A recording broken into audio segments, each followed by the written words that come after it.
Bonjour les amis. Euh, Comme je l'avais promis dernièrement sur Facebook, à propos de l'avis rendu l'année dernière par le groupe de travail sur la détention arbitraire à propos de Sambi, l'ancien président de la République, Ahmed Mohamed Sambi. J'avais promis aux amis Facebookers que je ferai une petite vidéo pour expliquer un peu les tenants et les aboutissants de cette affaire. Et effectivement, je vais commencer par le faire, mais au fait, on va pas, comme je voudrais que ce soit des vidéos très brèves, pas très longues. On va aborder le sujet dans 4 vidéos en tout, hein. Celle-ci est la première qui va se contenter seulement d'expliquer ce que c'est que le groupe de travail sur la détention arbitraire. Ensuite, on va faire une autre vidéo, une deuxième vidéo qui, elle, parlera de la décision elle-même, ce qui s'est passé. Comment le groupe de travail a pris sa décision et comment il a motivé sa décision. Et il y aura une troisième vidéo où on va expliquer les conséquences de cette décision et ce que le groupe de travail attend de l'État comorien après avoir rendu cette décision. Ça, c'est une troisième vidéo. Et il y aura une quatrième vidéo qui ne sera pas une vidéo, mais en vérité sera une sorte de live où je donnerai la parole à tout le monde pour que les gens puissent poser des questions par rapport à tout ça. Et après, on va en reparler, expliquer davantage la portée de cette décision émanant du groupe de travail sur la détention arbitraire. Donc, comme je l'ai dit, on va d'abord essayer aujourd'hui de parler un peu de ce que c'est que le groupe de travail sur la détention arbitraire qui a rendu cet avis. C'est un avis, bien sûr, comme vous le savez tous, qui a été rendu depuis le mois de novembre dernier, hein, depuis novembre 2018, mais qui a été publié, en tout cas mis en ligne sur le site du Haut Commissariat aux droits de l'homme récemment. C'est pour cela qu'on n'a pas eu l'occasion de parler, de discuter en tout cas de cet avis intéressant pourtant, parce qu'on n'avait pas la version papier, on n'avait pas en tout cas la décision elle-même, on ne savait pas comment il a été rédigé, donc il a fallu attendre d'abord sa publication pour qu'on puisse après se permettre de faire des observations par rapport à la décision. En fait, ça s'appelle, techniquement, ça ne s'appelle pas décision, ça s'appelle un avis. Voilà, parce que ça reste quand même un avis. C'est l'avis, d'ailleurs, pour les curieux, c'est un avis qui porte le numéro 64/2018. C'est un peu les références de cet avis rendu par le... Donc la question qui se pose en premier, qu'on va essayer d'ailleurs de répondre dans cette vidéo, c'est qu'est-ce que le groupe de travail sur la détention arbitraire? Qu'est-ce que c'est que ce groupe de travail? En fait, le groupe de travail sur la détention arbitraire, c'est ce qu'on appelle une procédure spéciale instituée par le Conseil des droits de l'homme. En fait, ce groupe de travail, contrairement à d'autres procédures spéciales, et en vérité, il a été créé avant même le Conseil. Parce qu'à l'époque, on sait très bien qu'avant la création du Conseil, il y avait la Commission des droits de l'homme, qui était un organe émanant, un organe des Nations Unies, émanant directement de l'Assemblée générale, mais qui au début du XXIe siècle a été transformé en Conseil des droits de l'homme. Et ce Conseil des droits de l'homme institue périodiquement ce qu'on appelle des procédures spéciales qui sont des experts qui sont composé en tout cas porté par des experts, des spécialistes des droits de l'homme, désignés par le Conseil des droits de l'homme pour justement intervenir et agir sur des cas individuels mettant en cause les libertés fondamentales, en tout cas les droits et libertés garantis par la Charte des Nations Unies, mais également par les instruments pertinents des droits de l'homme ratifiés par la plupart des États membres de la Communauté des Nations. En fait, on le sait très bien que dans chaque instrument international relatif aux droits de l'homme, il y a toujours un organe de contrôle de l'application de cette convention. C'est le cas pour le pacte relatif aux droits civils et politiques qui a institué un organe qui s'appelle le comité de droits de l'homme, qui contrôle un peu l'application de cette convention. Mais il y a également, pour le cas de la convention contre la torture, qui a mis en place un organe qu'on appelle le comité contre la torture. Mais il y a également la convention contre la discrimination à l'égard des femmes, qui a également institué un comité, ça s'appelle le comité contre la discrimination à l'égard des femmes. Mais ce sont des organes de contrôle qui, en vérité, ne sont pas ouverts aux individus. Bon, certaines conventions, ils ont mis en place une possibilité à travers des protocoles pour que les individus puissent saisir ces comités directement, mais ça, c'est notre problème.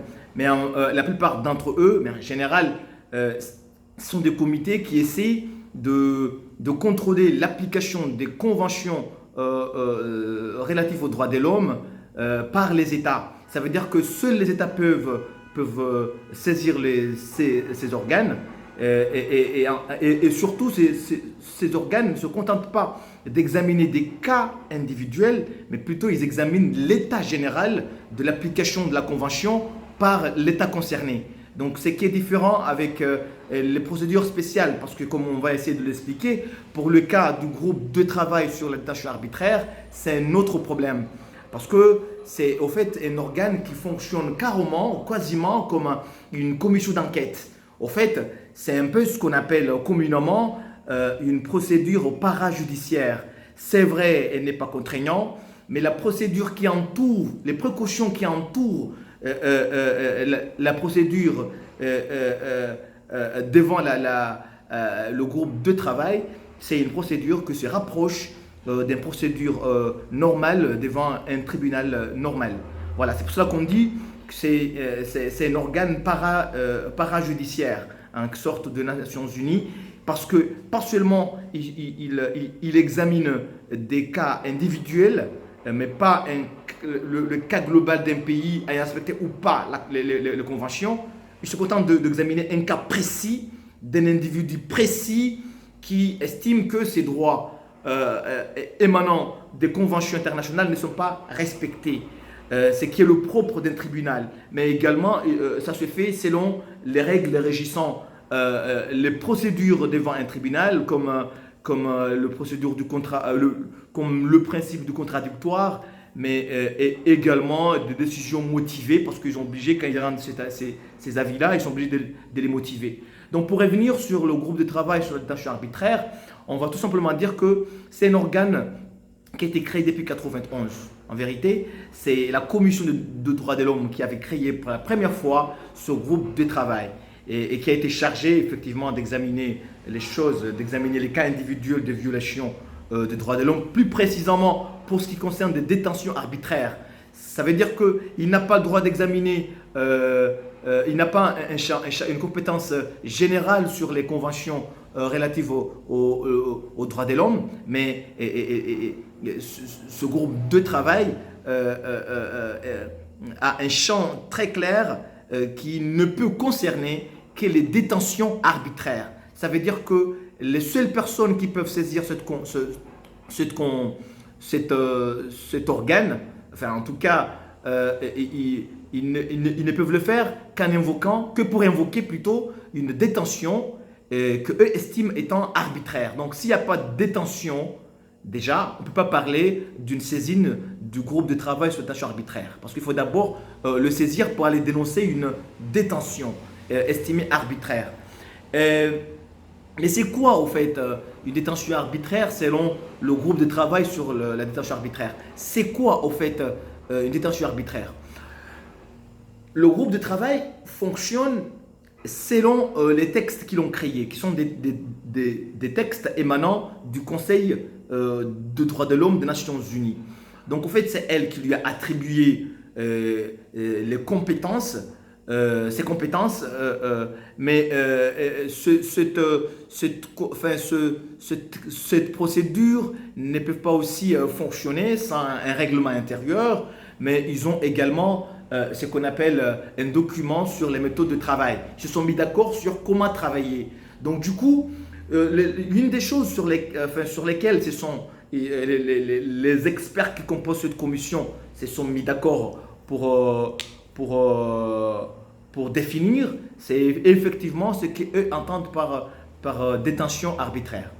Bon, avant de préciser les éléments qui ont été les critères posés retenus par le groupe de travail pour qualifier une détention arbitraire, je voudrais effectivement préciser un point et qui est relatif à la composition du groupe. Le groupe, en fait, est composé en vérité de 5 experts. Ce sont des experts sur les problématiques liées aux droits de l'homme, des spécialistes des droits de l'homme qui sont désignés après consultation par le président du Conseil de droits de l'homme pour un mandat de 3 ans. Voilà, mandat de 3 ans renouvelable. Donc pour revenir, qu'est-ce que le groupe de travail entend par détention arbitraire? En fait, ils ont essayé dans un document intitulé la méthodologie de travail du groupe, ils ont essayé de poser les critères qui devront les conduire, les guider quand ils sont saisis d'une affaire pour examiner comment une détention pourrait être qualifiée d'arbitraire ou pas. Et ils ont en tout posé 5 critères en gros. Un premier critère, c'est qu'ils se sont mis d'accord pour dire que une détention, elle est arbitraire si il est manifestement impossible d'invoquer un quelconque fondement légal pour justifier la détention ou la privation de liberté. Si il est manifestement impossible d'invoquer une disposition quelconque, ça veut dire un texte de loi, un texte, ça peut être un texte de loi ou un texte réglementaire qui fonde la décision et a privé la personne d'une détention, de sa liberté, cela est qualifié dans la première catégorie comme étant une détention arbitraire. Donc c'est la première catégorie de détention arbitraire retenue par le groupe de travail sur la détention arbitraire. Il suffit juste que la personne soit mise en détention sans aucun fondement textuel. Ça veut dire, c'est un peu, on le verra après si on examine le cas de Sambi, mais vous verrez très bien que les détentions, ce qu'on appelle ici aux Comores, qu'on a d'ailleurs dénoncé depuis qu'en tout cas nos juges ont commencé à prononcer ce genre de mesures de sûreté, c'est que ce qu'on appelle ici les mises en résidence surveillée, c'est une procédure qui ne figure nulle part, par exemple, dans aucun texte comorien. Il n'y a aucun texte comorien qui régit cela, qui régit ce qu'on appelle une mise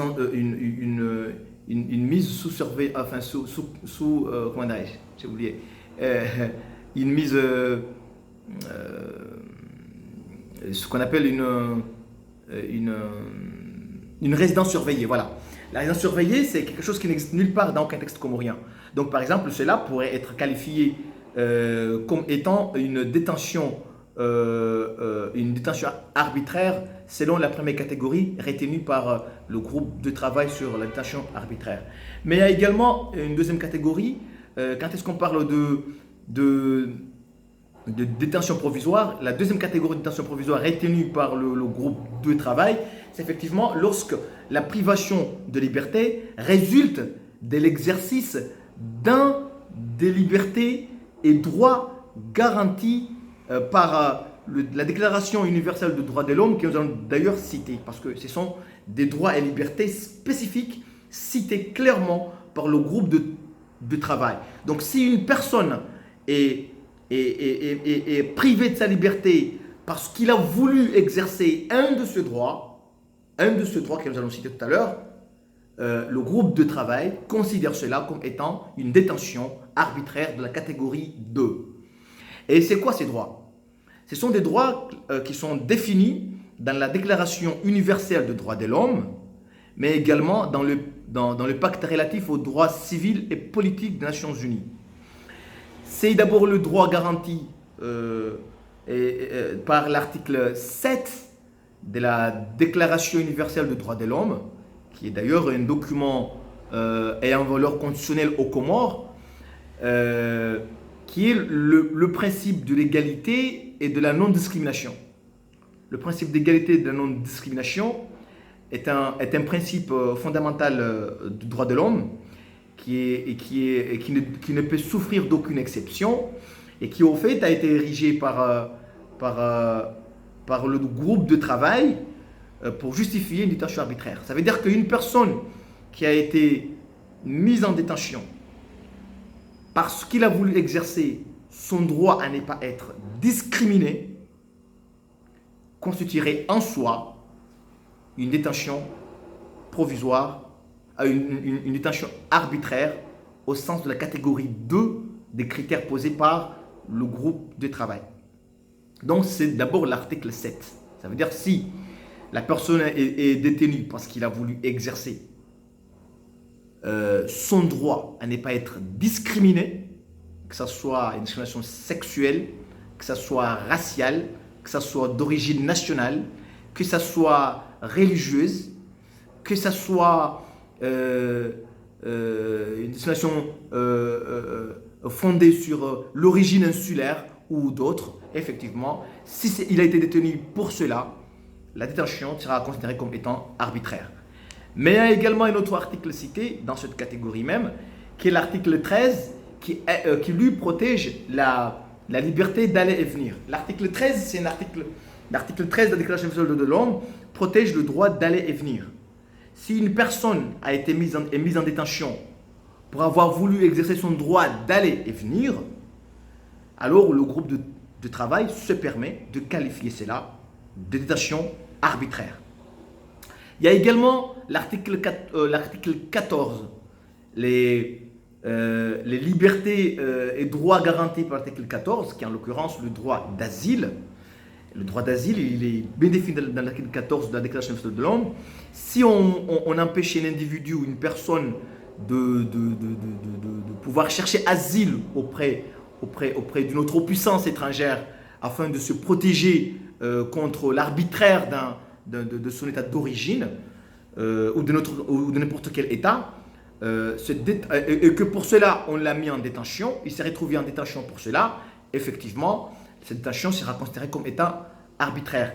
Le cas le plus illustratif, c'est le cas de Julian Assange, jusqu'à tout dernièrement, qui s'est réfugié dans une représentation diplomatique à Londres d'un pays latino-américain, parce qu'il se sentait persécuté, parce qu'il était recherché par les autorités de son pays d'origine, mais également d'Angleterre, pour des choses que lui qualifiait, considérait comme étant des choses qui ne sortaient pas des limites légales, mais plutôt d'exercice de ce droit les plus fondamentaux. Donc, le fait que la personne ait voulu chercher asile exercer son droit de chercher asile et que cela lui a coûté une détention, cette détention peut être qualifiée par le groupe de travail comme étant une détention arbitraire au sens de la catégorie 2 de ces méthodes de travail. Mais il y a également l'article 18 de la Déclaration universelle des droits de l'homme qui lui garantit ce qu'on appelle la liberté de penser, la liberté de pensée, de conscience et de religion. Donc si une personne est mise en détention pour avoir voulu exercer son droit à la liberté de pensée, de conscience et de religion, dans ce cas-là, quels que soient les motifs ou les motifs invoqués par les autorités qui l'ont mis en détention, mais si c'était parce qu'il a voulu exercer ce droit-là, cela est suffisant pour que la détention soit qualifiée de arbitraire par le groupe de travail. C'est le cas par exemple de nos frères chiites comoriens. Si par exemple un jour un chiite décide d'exercer son droit en tant que chiite, ça veut dire d'organiser leur cérémonie religieuse comme l'habitude de le faire, et que pour cela, ça lui a coûté une détention, quelles que soient les raisons invoquées, cette détention-là est considérée par le groupe de travail comme étant une détention arbitraire. Mais il y a également l'article 19 de la Déclaration universelle des droits de l'homme qui, à son tour, garantit ce qu'on appelle la liberté d'opinion et d'expression. Donc si une personne se retrouve en détention pour avoir voulu exercer son droit à la liberté d'expression et d'opinion, sa liberté d'opinion, d'avoir une opinion et de l'exprimer, cela constituerait une détention arbitraire. Et d'ailleurs, c'est théoriquement ce qui s'est passé avec le cas d'Abdallah Agua et d'autres qui se sont retrouvés du jour au lendemain en détention pour avoir voulu s'exprimer librement. Parce que là, sur la question, on est tous d'accord que la liberté de presse est un démembrement de la liberté d'expression. Et que, en l'occurrence, en l'espèce, le cas d'Abdallah Agua, la liberté de presse a été violée de façon flagrante et que cela pourrait constituer une violation grave justement de l'article 19 de la Déclaration universelle des droits de l'homme qui garantit pourtant cette liberté. Et en ce sens, la détention d'Abdallah Agua et d'Obeidillahi pourrait être considérée par le groupe de travail sur détention arbitraire comme étant une détention arbitraire. Mais il y a également l'article 20 qui garantit la liberté de réunion et d'association, qui est aussi une liberté très fondamentale, qui ne peut souffrir d'aucune ambiguïté quelconque. Cette liberté également, si une personne a voulu l'exercer et que pour cette raison, il s'est retrouvé privé de sa liberté, c'est que cette détention-là est constitutive d'une détention arbitraire. Il y a également l'article 20 qui garantit la liberté l'article 21, on a déjà parlé, l'article 20 c'est sur la liberté d'opinion et d'expression, enfin la liberté de réunion et d'association. Voilà, l'article 20 plutôt, la liberté de réunion et d'association. Et si une personne se retrouve privée de sa liberté pour avoir voulu se réunir pacifiquement et s'associer avec d'autres personnes et manifester leur mécontentement par rapport à ce qui se passe dans un pays, c'est par exemple le cas ici aux Comores, je pense que des personnes qui se retrouvent dans une situation pareille et qui on a mis en prison, quels que soient les motifs légaux invoqués par l'État comorien, mais si le motif c'est parce qu'ils ont voulu exercer leur droit, à la liberté de réunion et d'association, cela serait constitutif d'une détention arbitraire au sens de l'article, au sens de la catégorie 2, au sens du groupe de travail dans la catégorie 2. Mais également l'article 21 qui est un article qui garantit le droit de prendre part à la direction des affaires publiques. C'est un droit fondamental garanti par l'article 21 de la Déclaration universelle des droits de l'homme. Si une personne est empêchée, est mise en prison, est empêchée d'exercer ce droit-là, le droit de se représenter, de se présenter candidat à des élections. Il a le droit de postuler à n'importe quelle fonction publique. Et si cela est, on vous empêche de le faire, si on empêche un individu, une personne, un citoyen d'exercer ce droit-là, cela constituerait, et que parce qu'il a voulu l'exercer, on l'a mis en prison, ça constituerait une détention arbitraire. Donc au fait, là, on vient de citer juste 7 articles invoqués par le groupe de travail sur détention arbitraire pour justement asseoir la catégorie 2 des critères constitutifs d'une détention arbitraire. Pour prendre cette catégorie 2 qui est un peu large et un peu, comme on vient juste de le dire, ça nous a pris plusieurs minutes en tout cas à l'expliquer. Cette catégorie voudrait que lorsqu'une privation résulte de l'exercice d'un des droits aux libertés garantis par les articles 7, 13, 14, 18, 19, 20, 21 de la Déclaration universelle des droits de l'homme, si cette privation est la suite du fait que la personne ait voulu exercer un de ces droits garantis par les 7 articles que nous venons d'évoquer, cela serait qualifié, serait constitutif d'une détention arbitraire au sens de la catégorie 2 définie par le groupe de travail sur détention arbitraire. Et puis il y a la troisième catégorie, parce qu'on a parlé en tout de 5 catégories.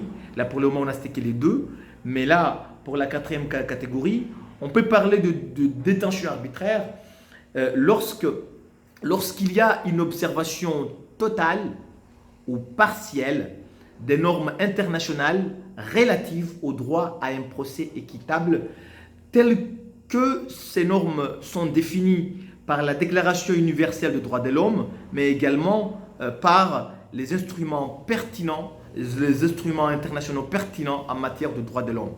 Donc si il y a eu une observation, ne serait-ce que partielle, d'une des normes admises au niveau international comme étant les normes constitutives du droit à un procès équitable, cela en soi constituerait une détention arbitraire selon le groupe de travail. Je reprends cette troisième catégorie, l'inobservation partielle ou totale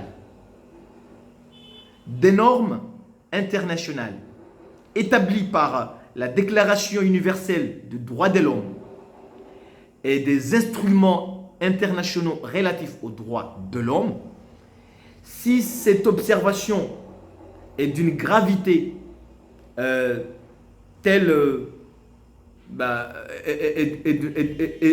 telle gravité, si c'est une observation est jugée en tout cas grave au sens de l'ampleur qu'a pris la violation elle-même, mais également du nombre de normes omis lors du procès, cela constituerait aux yeux du groupe de travail une détention arbitraire.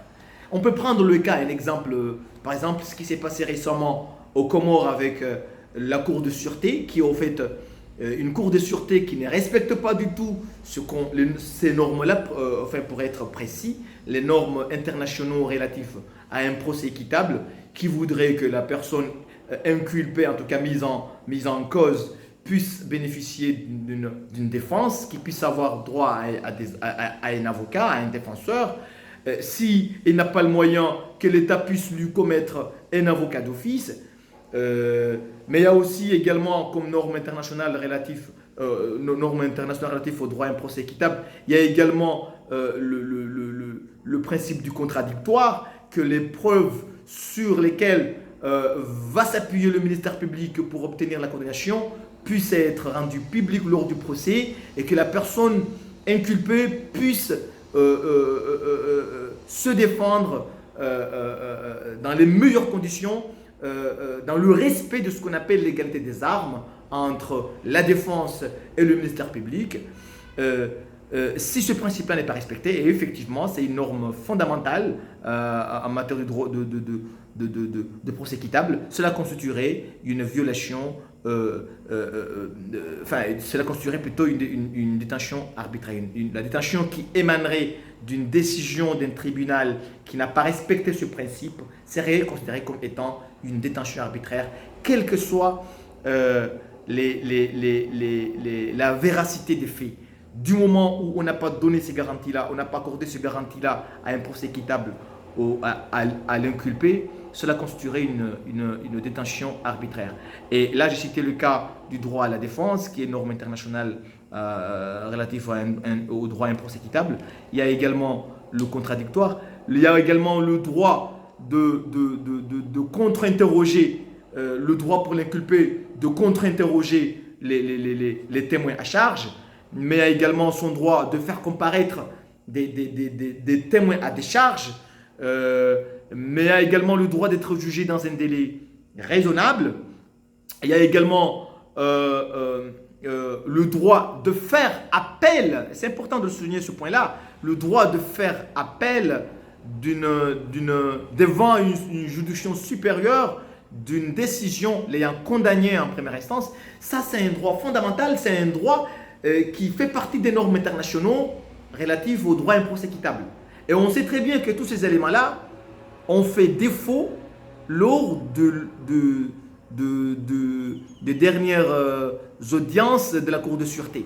Et là, c'est suffisant pour que le groupe de travail considère les détentions de toutes les personnes ayant été condamnées par cette juridiction de détention arbitraire. C'est juste à titre illustratif.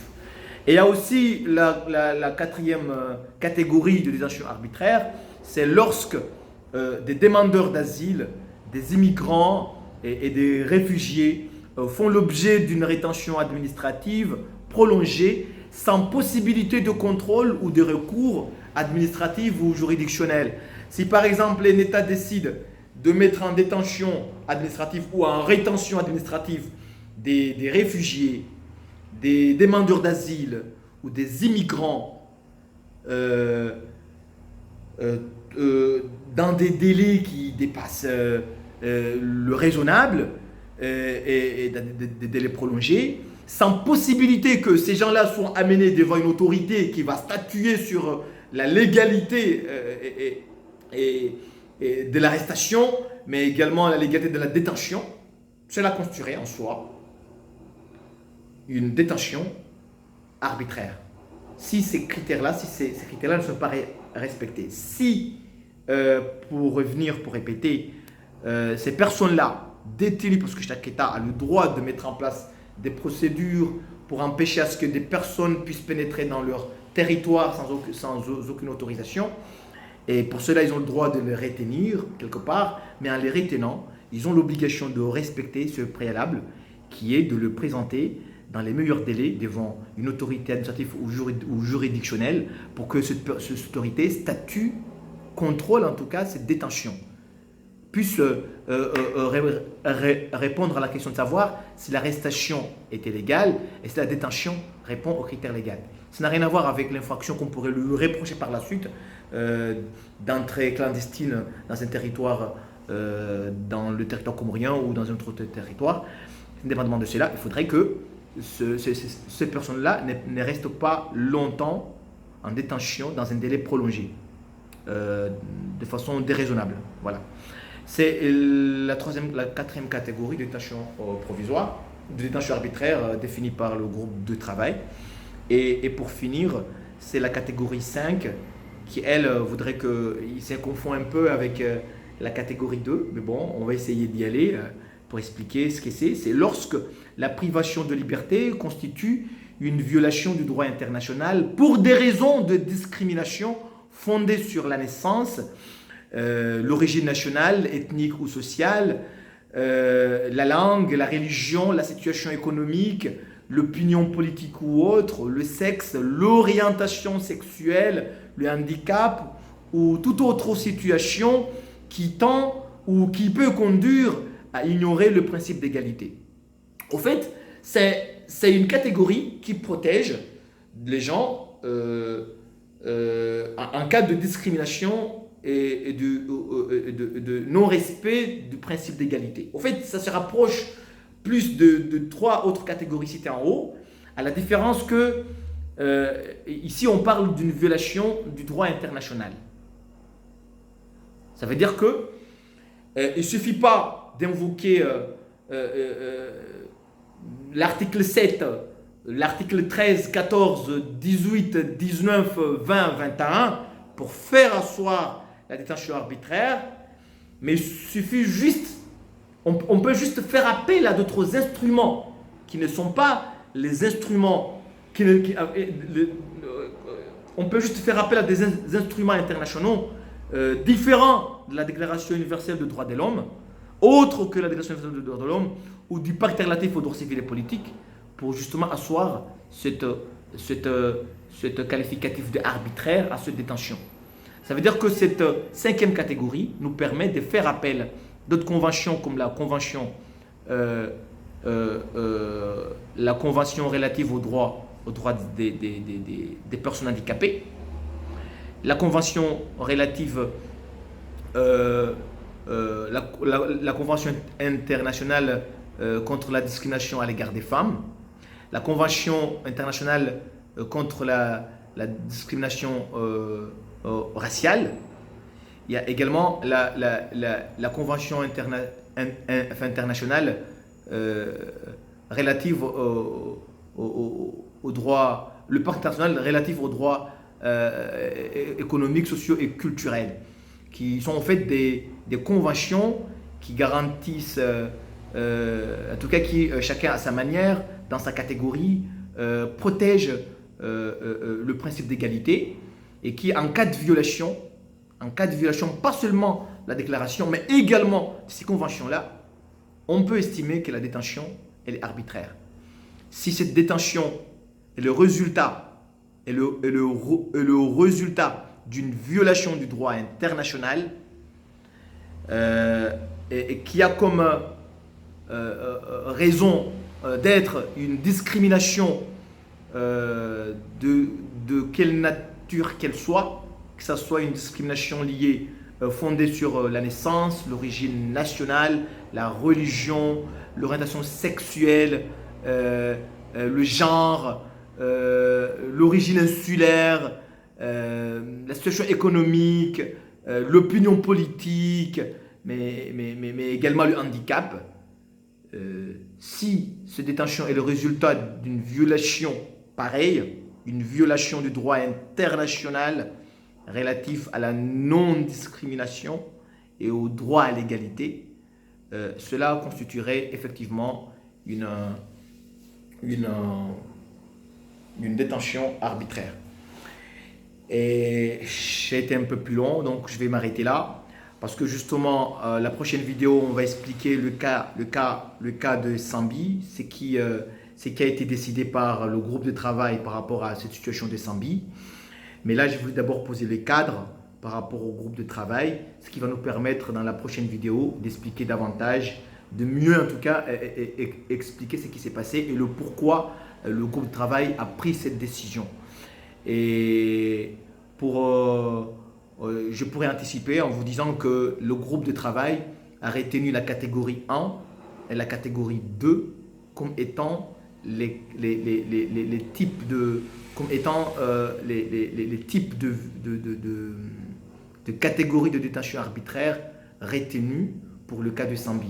Ça veut dire que pour le groupe de travail, Sambi est détenu arbitrairement parce que il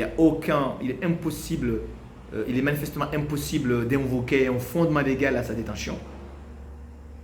Et de deux, parce que cette détention résulte de l'exercice par Sambi de son droit à la liberté et des droits et libertés garantis pourtant par la Déclaration universelle des droits de l'homme en son article 7, 13, 14, 18, 19, 20, 21, cet article, et que c'est pour cette raison-là qu'il se retrouve aujourd'hui en détention. Donc cette détention a été jugée arbitraire.